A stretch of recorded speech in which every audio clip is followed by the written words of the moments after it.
The occasion is the 50th anniversary year of Unsafe at Any Speed. And the occasion is an opportunity to very briefly look backward and see what it was like in the early 60s here in Washington, D.C. It was pretty barren territory for citizen groups. The lobbies were here. They weren't as great as they are now in terms of number and staff, but they were pretty much all over Capitol Hill and all over the various agencies.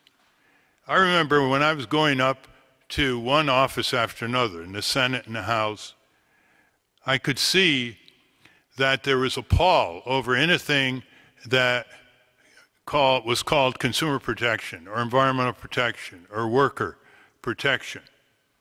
Senator Magnuson, the chair of the powerful Senate Commerce Committee, was considered the business agent on Capitol Hill for all kinds of industries and commerce.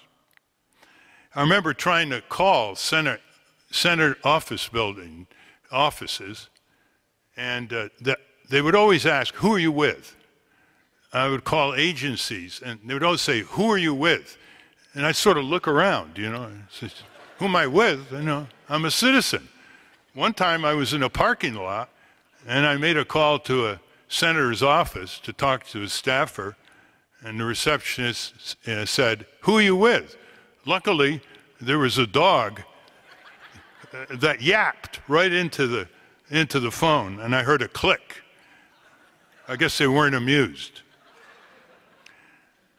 But we persisted, and we developed the critical quadrangle of civic success in Washington, D.C. The first is full-time advocates pressing for the change.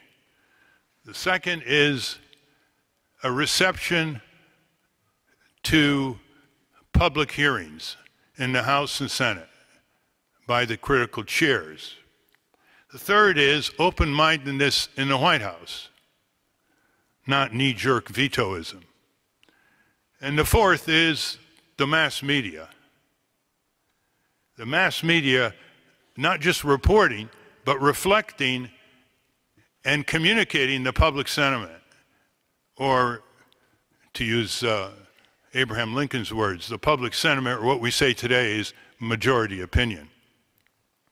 So when you have majority opinion and you have a receptive Congress and you have an open-minded White House and you have a media that looks at these issues as regular beats, not just occasional features seeking Pulitzer Prizes or other prizes, you have that critical quadrangle for success. And after the passage in 1966 of the Highway and Motor Vehicle Safety Laws, signed into law by Lyndon Johnson in September 1966, a little over 9 months after Unsafe at Any Speed came out. Imagine the kind of speed that occurred those days in Congress compared to now. After that, there was a profusion of civic activity. Citizen groups were started, others were expanded in the environmental, consumer, worker area, open government. A whole variety of citizen groups opened their doors, brought in young people, interns, brought in people of activity going back to the 1930s, as well as people who honed their skills for the first time in the critical task of seeking justice.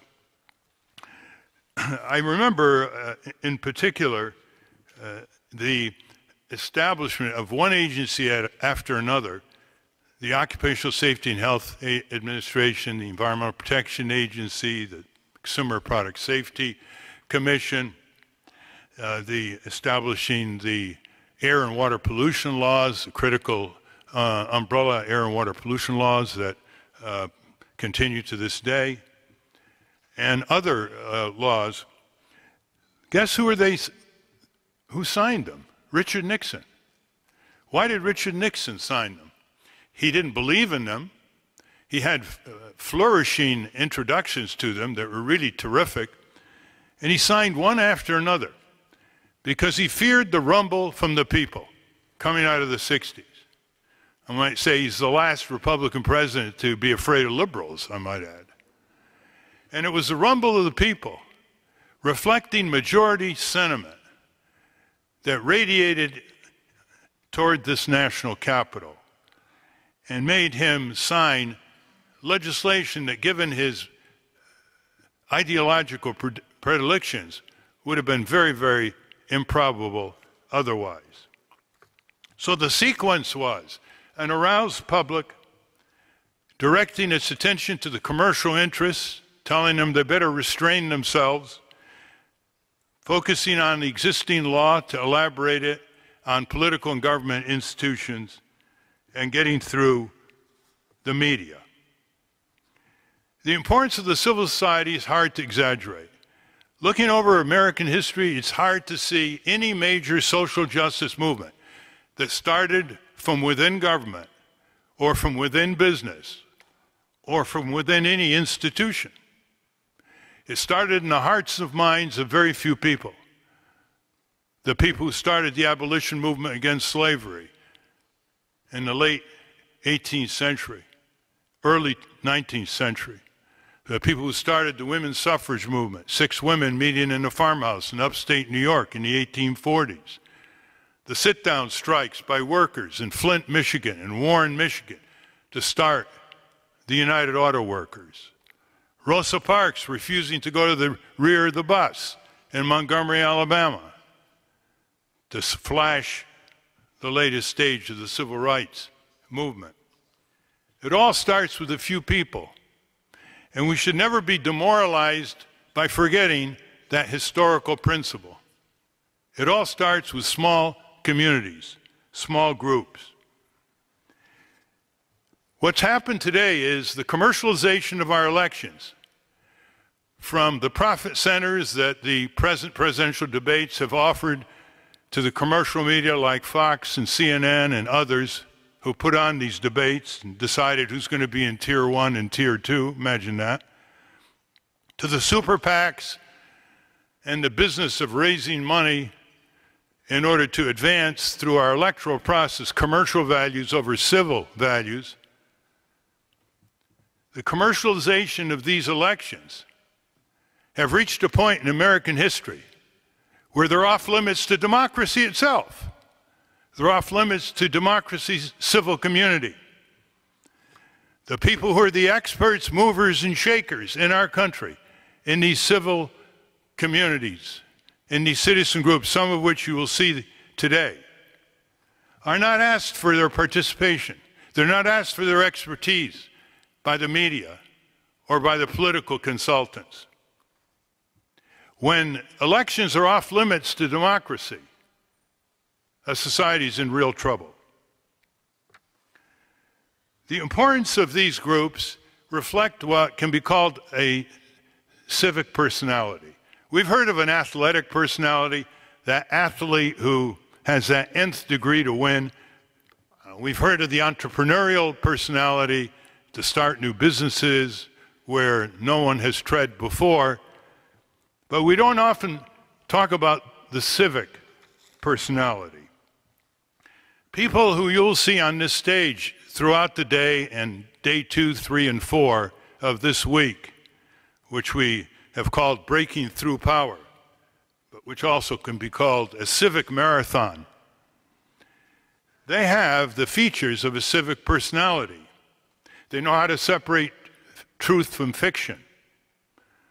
They know how to be resilient.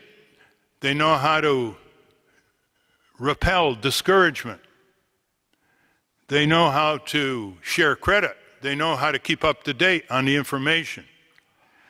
They know how to have patience and long attention spans. They know how to have the short view and the long view. They know how to and like to teach young people who will be their successors. These and others, including a ever more refined strategic and tactical sense, represent a civic personality that no one is really born with. It's something that's learned. It can be taught in our schools, but it is not. It can be taught in terms of on-the-job training. It can be heralded as well. If we had a more rational society in terms of our definition of heroism, we would not only have a Hollywood Academy Awards, we would have a National Civic Achievement Academy Awards. And a lot of the people you'll see on this stage would be nominees for those awards.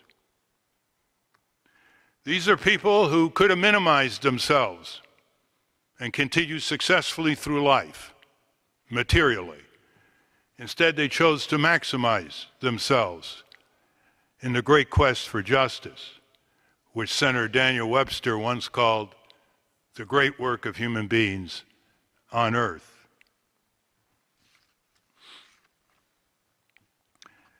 What we have found in terms of the experience of these groups and others around the country is that 1% or less of the population in any congressional district or state legislative district organized and engaged in pursuing a change or a redirection or a reform and reflecting majority opinion is unstoppable. It doesn't matter how powerful corporations think they are, how endangered politicians think they are, it's an unstoppable force. Many of the groups today had far less than 1% organized throughout the country, supporting their efforts on Capitol Hill. That's something to think about, because we hear a lot about the other 1% that rules us, popularized by Occupy Wall Street. But I think it's time to talk about this 1%, that throughout history, it has taken less than 1% in terms of people rolling up their civic sleeves, spending a few hundred hours a year, raising necessary money for full-time staff, and pursuing the strategies for victory. When you look at what these groups have accomplished, I want to compare at the right time what these CEOs have been paid. The entire cumulative budget of all of these groups who will present their life's work before you today, and you'll only get a glimmer of their quality and the quality of their colleagues and what they're up against. The entire cumulative budget is less than the executive compensation of the CEO of Discovery Communications, Gamco Investors, Microsoft Corporation, Oracle Corporation, Lionsgate Entertainment Corporation. What's the lesson from that? The lesson is that there needs to be more investment in justice. There needs to be more investment in these groups and starting new citizen groups and planting the seeds for a more intense forest of democracy.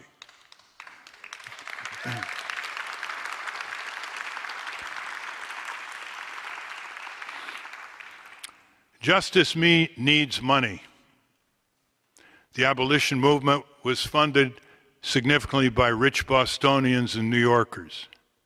The women's suffrage movement drew on rich Philadelphians, among others.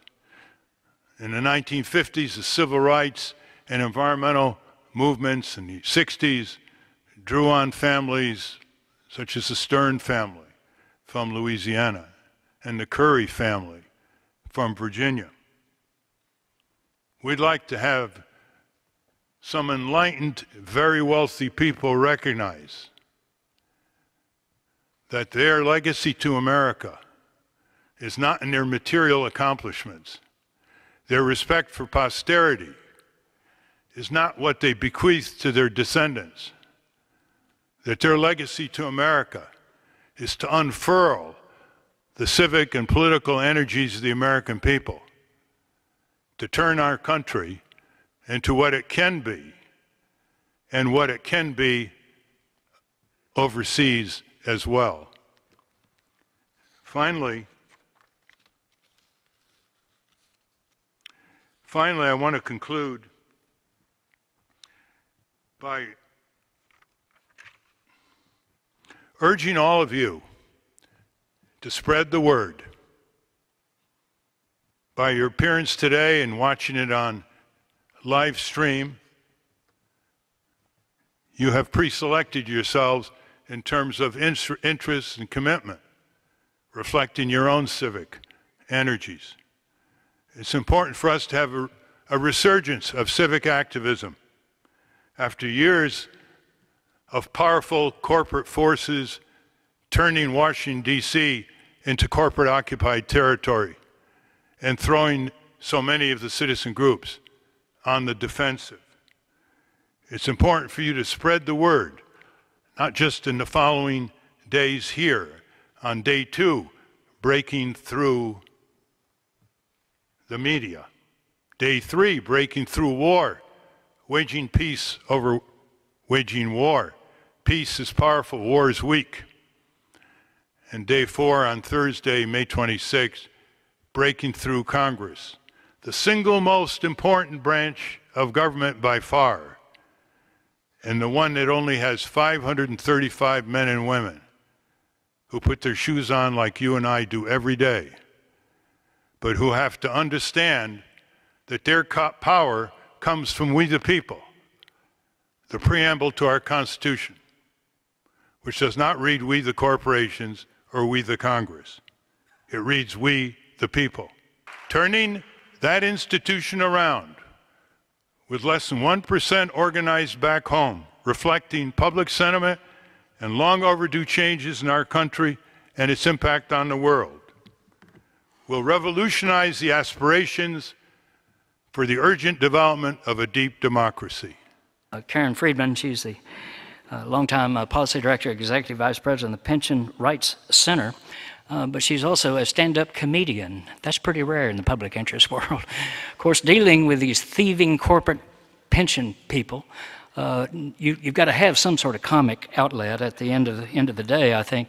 And she, for 25 years, Karen, has been fighting for consumers, retirees, and particularly low and moderate wage folks who either are shut out from pensions or literally have their pensions taken from them. Today I'm going to talk about the naked truth. So I'm so happy to be here on the opening day of Breaking Through Power. It's an amazing event, right? First, I want to thank Ralph Nader and all the hardworking staff from the Center for the Study of Responsive Law who put this together. This is a really impressive event. So I'm here today to tell you about how the Pension Rights Center has been breaking through power for 40 years and how it's paid off. And Ralph before talked about rumbling. Well, we have to do some rumbling here today. So what is the Pension Rights Center? And make sure that these are working. Hello. Ah, there it is. Great. So we're a national consumer rights organization that's been working since 1976 to promote and protect retirement security for workers, retirees, and their families. We have a vision that when people leave the workforce, they have enough money to pay their bills, pay their medical expenses, and continue to be productive citizens. Because guess what, guys? If people have adequate income, they're more likely to be able to continue fighting for justice throughout their lives. So the Pension Rights Center really hasn't changed in our 40 years, but the challenges in some of our strategies have. And that's what I'm talking about today. The Pension Rights Center was started 40 years ago by the amazing pension attorney Karen Ferguson when the visionary Ralph Nader said, "Karen, go make pensions an issue, and here's a check to do it." Karen Ferguson is actually still working today. She's still the director, been working for 40 years. So I am Karen Friedman, and the executive vice president, and I'm known as Karen number 2. And when people talk about the Pension Rights Center, they typically talk about the Karens. We've been working together for roughly 25 out of the 40 years, and I have a passion for pensions, and I hope you will too by the time I finish this speech. So, many of you in this room may have seen the new movie out, Superman, Batman, Dawn of Justice, which is actually a pretty awful film. But the reason I bring it up is because we in this country are obsessed with superheroes who fly in, conquer evil, and solve our problems. But here's the truth, folks.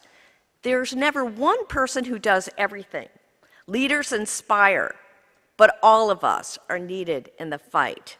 So I'm here to say today that we are the superwomen, we are the supermen who together can solve this country's problems. And after this conference, I propose that we write and produce our own movie, Super Activists, Dawn of Justice, How Ordinary People Saved the World. And that could be part of Ralph's Civil Justice Academy Awards. What do you think about that? And that is exactly what this conference is about. So, right now, I'm going to tell you how the Pension Rights Center, with a strong mission, a small budget, but tons of passion, has helped change laws and regulations, and even in some cases, we've changed how both companies and pension plans operate. So, why was the Pension Rights Center started? So, put on your time travel glasses, and let's fly back to the year 1976. That was the year disco music was filling the airwaves. President Carter was elected president. And to put it all in perspective, Angelina Jolie was still in diapers. Most importantly, at least from our perspective, it was 2 years after the passage of the new federal private pension law, the Employee Retirement Income Security Act, better known as ERISA, which protects the reasonable pension expectations of workers and retirees. The landmark law, ERISA, was developed by a bipartisan Congress and signed into law by Republican President Gerald Ford, and was called by the Republican Senator Javits, who was one of the lead sponsors of ERISA, one of the most important pieces of social legislation since Social Security. Before ERISA, tens of thousands of people were losing their pensions every day because there were few laws regulating pension plans, and companies could do pretty much whatever they wanted. They could require people to work until retirement age to get their pensions, and then fire them 2 days before their 65th birthday. Bye-bye pensions. Employers could invest the money in those days in bogus casinos in Vegas, facing no consequences. And if a company in those days, this is prior to 1974, went bankrupt, workers could lose everything. So ERISA created basic standards to protect pension promises, including creating a pension insurance program to protect people in bankruptcy, developing investment and funding rules, and setting minimum rules on how long people needed to work to earn the right to a pension. But like all laws that are duked out between different parties and stakeholders, ERISA wasn't perfect. There were many gaps, and Congress could not envision all the problems that could occur. So step in the Pension Rights Center. The Pension Rights Center, from the earliest days, helped people understand their rights under the law, and we began hearing from people, as soon as we started, who were left out of the law. And over time, we documented those issues. There were widows and divorced spouses who learned they weren't eligible to get their husband's pensions, even if they had been married for decades. There were corporate raiders. Some of you may remember Carl Icahn of 1980s fame, who found ways of looting so-called surplus pension assets to finance takeover schemes. There were folks who worked 9 years and 8 months but lost their jobs before the 10 years they needed to earn the right to a pension. So, to solve these and other problems, the Pension Rights Center did what we now consider our stock and trade. We did it then, we do it now. We identified and documented problems. We used our technical know-how to develop workable solutions. And then we mobilized affected citizens and women's organizations, labor unions, retiree groups in coalition for the passage of laws. We were, and consider ourselves now, to be the great catalysts for retirement income reform. So, over our history, the Pension Rights Center, and I won't go through all of these, we were instrumental in passing 6 federal laws and in helping to implement numerous regulations to expand benefits and rights for widows, divorced spouses, low-income earners, short-service workers, to stop pension raiding, and to help create a legal help network. But this is what I really want to talk about today. What are the strategies for change? How did we pass these laws? Well, I want to start by saying you have to have the facts, and you have to have the know-how, but you also need to get creative, especially when you're small and under-resourced, which I think every organization you're hearing from today is. So I thought I'd share a few stories of how we got laws passed in our first few decades. Back in the 1980s, we got the widows and divorced spouses who were left out of ERISA featured on the Phil Donahue Show, which in those days was the hottest talk show and generated all kinds of buzz. We used the power of these stories to get to Congress. For instance, we arranged for Pat Tice to testify before the Ways and Means Committee about how women would lose their survivors' pensions if their husbands died at the wrong time. She came and she talked in this soft voice and she said, "I came today because I thought I could be helped by the legislation to protect widows, but it's too late for me. My husband died this morning. I showed up today to help others." Can you imagine this? You could have heard a pin drop. Suffice it to say, Congress soon passed the Retirement Equity Act. To draw attention to pension looting, we delivered cookies to all the key members of Congress saying, "Stop companies from stealing from the pension cookie jar." And one of my favorites in the 1990s, when IBM tried to cut its older workers' benefits, employees flew a blimp over a football stadium saying, "IBM stole my pension, is yours safe?" And faced with a bad PR campaign, IBM actually changed its practice for a lot of those employees, and Congress ended up changing the law. So when you think about social change, think facts, think solutions, but think creativity. Today, especially in this media-saturated market, it's more important than ever. So now let's move to the present time and see what we're doing now. As you can imagine, 40 years later, the retirement landscape has changed, and there are more challenges than ever.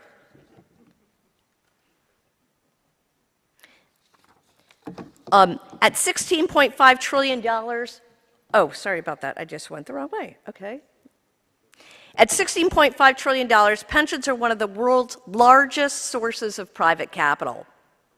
And we as taxpayers subsidize the private system of pensions and 401ks to the tune of $132 billion. So you're all sitting here and you're listening to us and you're saying, huh, with that much money in the pension system, it must be doing a great job for people, right? Well, it isn't. While policymakers talk incessantly about the budget deficit in this country, there's little talk about a huge and growing retirement income deficit, which is now standing at $7.7 trillion. $7.7 trillion.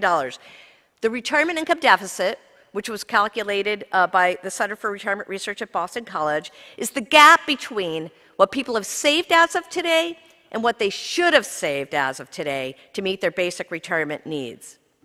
So, what has caused this retirement deficit? About half the private workforce has no pensions or savings to supplement Social Security, which is averaging about $16,000 a year for the average retiree and less for low-income workers and women. Employers are dropping, cutting back, or freezing good old-fashioned pension plans which promote a specific benefit at retirement in favor of 401k plans, which really haven't cracked it for most Americans. In fact, half of all households with 401k plans have only $59,000 accumulated in their accounts. And for people approaching retirement, it's closer to $103,000, which isn't enough to make it through retirement. And consider this. For all households, not just those with retirement accounts, they have saved about $2,500, $2,500. And it's worse for workers of color. Now, the national opinion polls reflect America's anxiety. A recent Gallup poll shows that Americans are more worried about not having money for retirement than any other economic issue, including paying for health care, their mortgage, or their kids' education. So the Pension Rights Center is working every day to try to develop solutions to address this retirement income deficit and protect against broken pension promises. To address the lack of pension coverage in this country, the Pension Rights Center has called for a new national, universal, secure, and adequate pension system on top of Social Security. And we strongly support the expansion of Social Security, and we're also working for new creative solutions, both in the state and national level. We are also ensuring that retirees and workers already earned pensions are protected. We're seeing new trends every day where consulting firms advise corporations on how to cut pensions and other benefits by taking advantage of loopholes in the law, by offloading pensions to insurance companies, and we're even seeing something in recent years where nonprofit hospitals with a loose connection with, say, a church or a synagogue have worked to convert their federally protected pension plans into unprotected church plans, endangering the pensions of millions of workers and retirees. And on this last issue, because of the research done by the Pension Rights Center, there's now 12 lawsuits, many of which have been decided in workers and retirees' favor. Now I'm going to spend the last part of my speech talking about two victories in 2016 where the Pension Rights Center and our allies stood up to power and we won. And this is really important, the winning parts. So these are all of our activists. This is about winning, guys. So lots of people now say, Karen, come on, it's impossible to have victories now in this divided Congress. Well, with grassroots support and enough diverse stakeholders, we believe that certain legislative victories even today are possible. But we have seen also great things happen, guys, in the regulatory arena. We had two big successes this year that I wanted to share with you. The first is about stopping predatory practices in the financial advice industry. The Pension Rights Center and allies such as AARP, Consumer Federation of America, the AFL-CIO joined together in a coalition called Save Our Retirement to stand up against the multi-million-dollar lobby of the financial industry. And we won a great victory for American consumers. For the last 5 years, brokers and financial institutions fought vigorously to stop the Department of Labor from releasing a common ground rule that ensures that brokers and financial advisors who give advice on your retirement account has to do so in your interest, not only to line their pockets. Pretty reasonable, right? This conflicted advice, guys, was costing American consumers $17 billion a year. But of course, the industry fought this because they're making big bucks off of giving conflicted advice. But here's the thing. We fought the industry and we won. And how?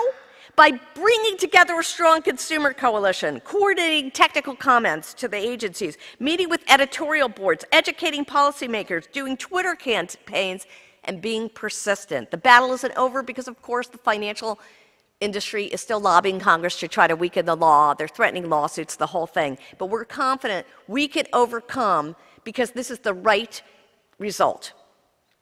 Another huge victory for retirees and the Pension Rights Center in 2016 was to protect 270,000 retired truck drivers and workers in the Central States Pension Plan who faced pension cuts, ready for this, 40 to 70% because of a terrible law that was passed at the end days of 2014.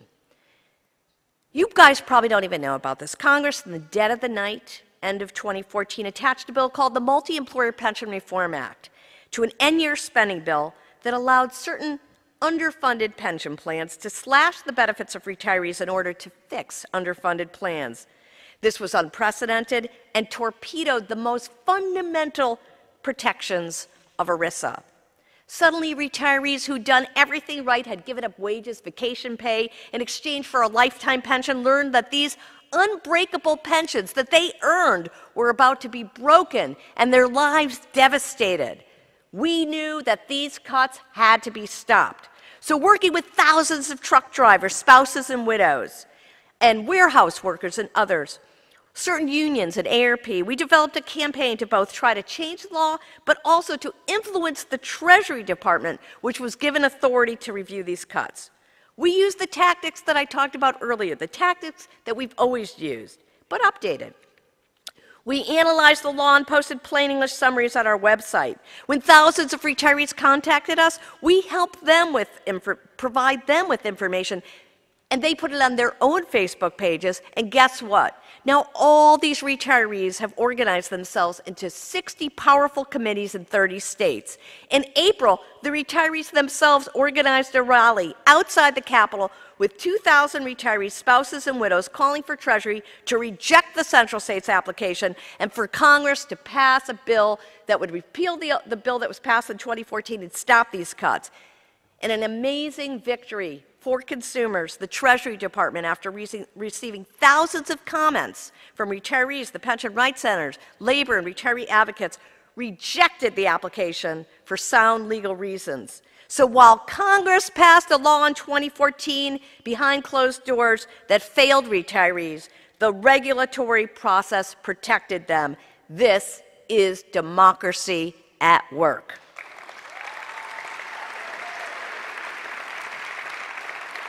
And now we and the retirees are pushing for repeal of that terrible 2014 bill, and we're pushing for a bill that was actually introduced called the Keep Our Pension Promises Act by Senator Sanders and Congresswoman Marcy Kaptur from stopping these cuts. But this is the thing that I really think is critical for this conference. The thousands of former truck drivers are now effective citizen activists. This is what they do every day. They email me 100 times a day. They have become the best lobbyists I've ever seen. And they have inspired the Pension Rights Center to work even harder. So I want to just say, remember my story about Pat Tice from 1984? Well, 32 years later, Rita Lewis, a widow from Ohio, testified before the Senate Finance Committee, and she changed the hearts and minds. Rita, whose late husband Butch was injured in Vietnam and then drove a truck for 40 years, testified how 40% proposed cuts to her survivor's pension would force her to sell her house and stop her from taking care of her dad, who had stage 4 cancer. She was so effective, again, you could hear a pin drop. Her testimony was called the most powerful that members had heard in the committee and led to a commitment for senators of both parties to work toward bipartisan legislation. And the Democrats also all wrote a letter asking for a bill. So this is democracy in action, guys. We are the supermen, we are the superwomen of the citizen action movement. So please join with the Pension Rights Center in our larger movement for retirement security for all, for today's and future retirees, to protect pensions made to people in all pension plans, protect and increase Social Security, work with us to repeal the Multi-Employer Pension Reform Act, work with us to help create a universal, secure, and adequate pension system for all people, and let's keep fighting.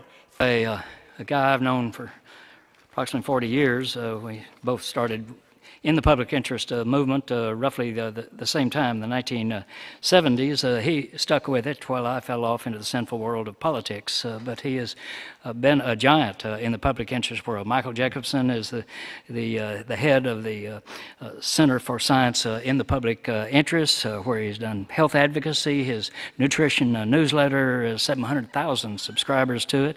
He's engaged in all sorts of obesity fights. He's taken on Coke and Kellogg and all the rest of them. He drives them absolutely crazy. Of course, that's a pretty short ride for a number of them, if you think about it. He does it through education, legislation, litigation, agitation too. You got to remember that the agitator is the center post in the washing machine that gets the dirt out.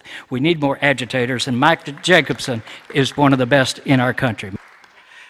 You know, I came to Washington, volunteered with Ralph Nader. My first day on the job, I sit around with Ralph and a few of his aides, and Ralph says, okay, what are we going to do with this guy? He's got a PhD from MIT. And is that a good enough imitation, Ralph? And so one of the people sitting there was Jim Turner, who just that week was publishing a book called Chemical Feast about the Food and Drug Administration and its various failures and inadequacies. So this guy and Ralph said, okay, Jacobson, why don't you write a book about food additives? So I just come out of grad school studying a virus. I knew nothing about writing books, no idea about even what a food additive was. And I said, well, okay, guys, I'd be glad to do it, but how do you write a book and what's a food additive? And so they said, just go and do it. And it seemed like everybody on his staff was writing a book that year. So I scurried to the library, looked up what a food additive was. I don't think there was a book on how do you write a book, but I put my nose to the grindstone and wrote that book, which was novel back then because there were other books on food additives, but they were of, I don't know, it's like they came out of the 1930s or something. The authors had to prove that every food additive was dangerous. And, I mean, they clearly aren't. And so I wrote what I thought was an intellectually honest book. And my conclusion was that food additives, like the sodium nitrite and the artificial flavorings, weren't nearly as big a problem as the foods themselves. All the sugar and the fat and the salt, and as my grandmother, unlike Jim Hightower's grandmother, would say, all the chazarai in the foods. So I wrote the book, Eater's Digest, and meanwhile, I had met two other scientists working with Ralph, Jim Sullivan and Al Fritsch, and you'll hear Al Fritsch talk this afternoon. And we decided to split off and start our own organization, the Center for Science in the Public Interest. We had no connections, no money, and somehow, though, it worked out. Al is a priest, so he had free rent from the church, and Jim and I lived in group houses, and we managed okay. And we gradually wrote books and articles and pamphlets, got little grants that kept us going.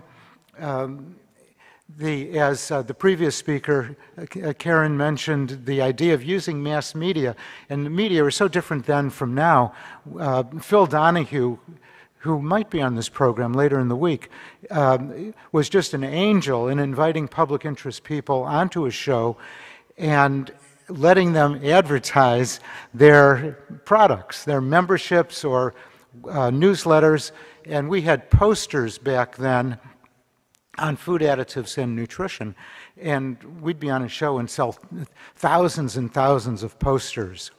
And newspaper columnists would write articles saying, talking about the issue and then saying, get this pamphlet for $1.50 or whatever.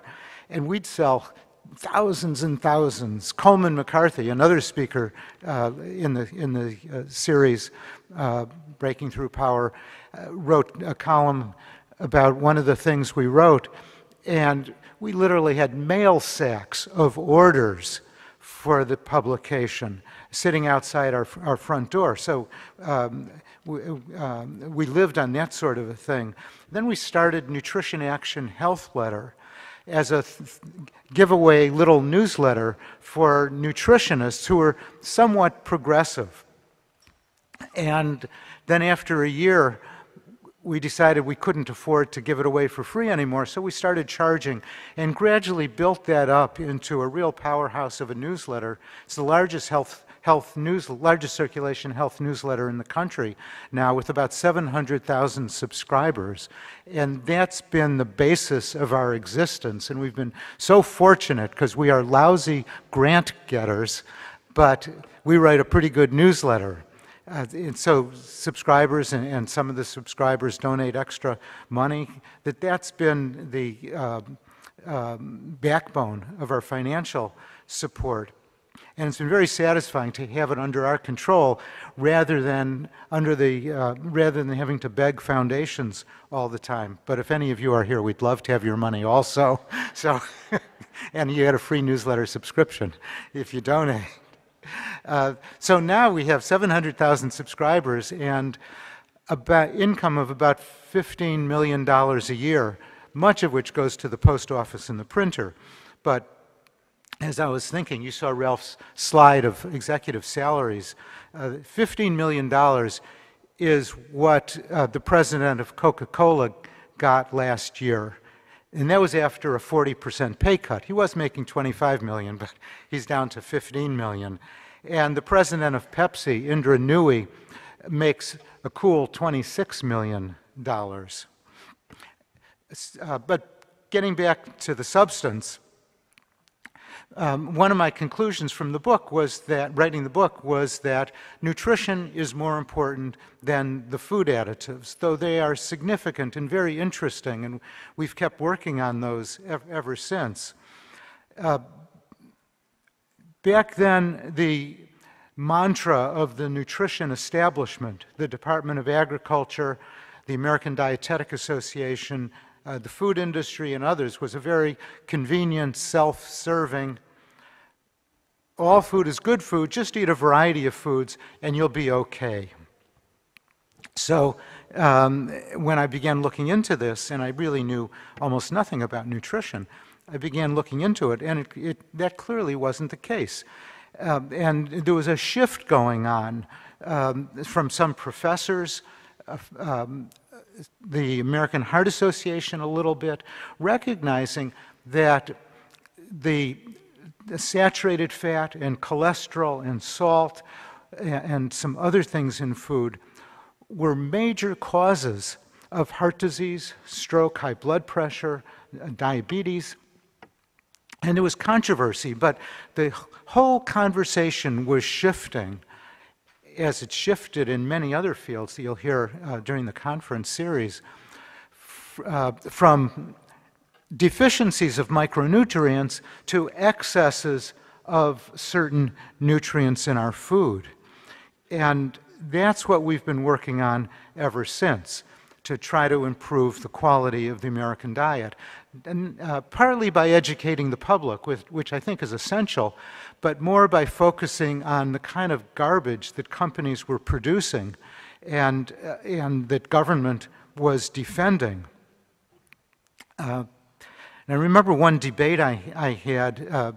We used to give out the Bon Vivant Vichyssoise Memorial Award, given to the biggest junk food producer of the year. And we'd give it out at the convention of the Institute of Food Technologists, who are the people that create all this junk. And so I'm outside the convention, being in the award was a beat-up old garbage can. So I had the garbage can. NPR is interviewing me, and I'm saying, all processed food is junk food, as only a very committed young man can say with such fervor. And so right after I'm doing the interview, somebody from General Foods rushes up to the NPR reporter and says, "It's not true, it's not true." And the reporter gives him the microphone and says, "Well, tell us about the foods, good, healthy foods that General Foods is marketing."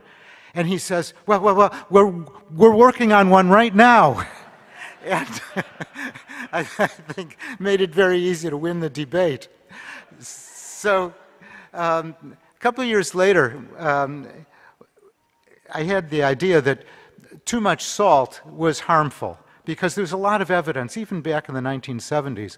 So a young woman just started work for us, Bonnie Liebman, in 1977, and I said, Bonnie, let's write a petition to the Food and Drug Administration about salt, and that the government should limit sodium levels in food, put warning notices on canisters of salt, and a couple of other things. And back then, salt, and now salt, is considered generally recognized as safe. Companies could use as much as they want. So Bonnie and I and Georgetown Law School wrote the petition, and we've been working on salt ever since. The government has done virtually nothing on salt. Researchers, though, have been busy discovering that if we could cut sodium from salt and other food additives by 50%, that could save as many as 100,000 lives a year and $20 billion or so every year in medical costs. You know, just an issue of enormous importance. And meanwhile, salt is generally recognized as safe. And it's one of those issues that everybody here, all Americans know that it's safe. You know, it's on our tables. We wouldn't have anything dangerous on our tables that wasn't safe. So we've been working at it. We petitioned the FDA in 1978. We sued the FDA in 1982 for not taking any action. We lost in 1983 and went on to other things like getting that nutrition facts label on foods. And then we thought maybe, well, sodium would be listed on the label, every food, maybe that would get companies to lower sodium levels, consumers to choose less. But in 2005, we discovered that people were consuming as much sodium in 2005 as they were in 1978 when we started this campaign. So we went back to court. The court said, you got to petition the FDA again, which we did in 2005, and waited for a response. Got the Institute of Medicine to do a study that said that the report said that the food industry said it would reduce sodium levels voluntarily. Government urged voluntary reduction since 1969, and for the past 40 years there was no progress whatsoever, and that the Food and Drug Administration should set formal limits. So that was 2011. The FDA immediately said, we're not going to set limits, basically because the food industry wouldn't let it, but it would set voluntary targets. So 2011, we've been waiting for these voluntary targets, so we finally sued the FDA again to respond to our petition. That was last October. And we expect a response in about 10 days, so keep your eye on that. And I think that the Food and Drug Administration will probably will propose voluntary targets, not mandatory, and then we're going to go through some long phase. But it's the first time the FDA has taken any real action to lower sodium levels, and hopefully the food industry will go along with them. And that's typical. These big things, every food company uses salt. Every restaurant has salty foods. These issues take a long, long time. There's a tremendous industry resistance. One of the things that happened quickly in this scheme of things is trans fat. Back in 1990, there was almost no evidence that trans fat was harmful. And then careful research showed that it raised the bad cholesterol in food, lowered in our blood, and lowered the good cholesterol. And that was the first human study done by the Department of Agriculture.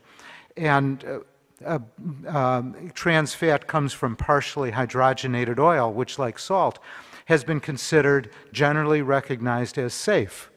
And that's been an interesting issue. It went on we petitioned FDA in 1994, went through the usual public meetings and hearings and debates, then lawsuits, and finally in 2006 the FDA required trans fat on labels, which spurred a lot of companies to remove it. And finally last year the FDA banned partially hydrogenated oil and trans fat with a deadline of 2018. But 90% of trans fat, thank you. 90% of trans fat is out of the food supply. More than 7 billion pounds of partially hydrogenated oil has been removed. And I think everybody from the food manufacturers, the seed developers, farmers, everybody deserves some credit for that enormous change in our food supply. And the next one is sugar. I should say trans fat was causing upwards of 50,000 deaths per year, premature deaths per year. None of those heart attacks had a label that said trans fat, which makes it very difficult to deal with, hard to get the victims to be spokespersons. Sugar is another biggie. Just soda pop is killing about 25,000 Americans each year. And it's something that the battle lines have been drawn. Soda consumption is down by 27% since 1998. When we first really started working on this. Enormous change. And Indra Nooyi, president of Pepsi, $25 million a year. Pepsi sales have declined by 50% since 1998. And I would pay her money, a lot of money, to drive sales down further. So we'll see what happens. But I see my time's running out. I just wanted to mention a couple of the challenges. We're not eating more fruits and vegetables, despite all the farmers markets and Michael Pollan's and propaganda. It's ridiculous. We need to develop effective campaigns to improve the consumption of fruits and vegetables, which are protective of health. And more broadly, this citizens movement in the food area needs to do what it's doing in many other areas. Keep the pressure on industry. They will respond to public pressure, whether it's over the web in newspapers or with your shopping dollars at supermarkets. And I think they deserve applause from time to time for doing the right thing. The greatest strength of the citizens movement is facts and credibility, and then persistence. You got to keep at this basically forever, because the opponents are going to come back. You know, it's kind of like the ocean and building sand castles. The ocean's going to continue trying to come back and remove what you've done. But it's very gratifying to work on public interest issues because you can have an impact. You're really protecting the public.